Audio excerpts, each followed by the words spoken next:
Begin by unlocking the sash lock, then lift the bottom sash halfway up to give easier access.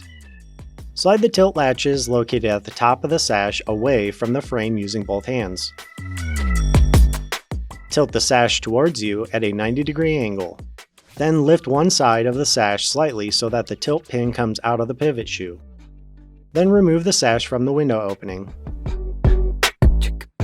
Remove the chimney block at the bottom of the balance cover and set aside.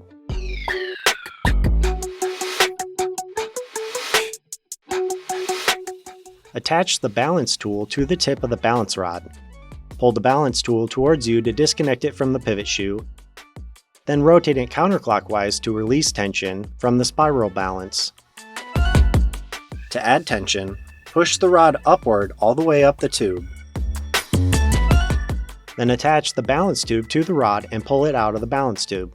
Rotate the rod 2 or 3 times to add tension to the balance. Attach the rod to the pivot shoe and secure it.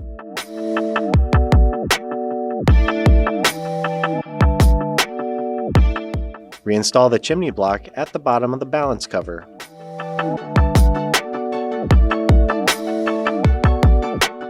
Insert one tilt pin into the pivot shoe. Tilt the sash down slightly to align the other tilt pin with the pivot shoe and insert it. Reinstall the sash back into the window frame. Test the sash for smooth operation. If the sash closes or lifts on its own, the tension will need to be adjusted. Turning clockwise will increase the tension and counterclockwise will release the tension.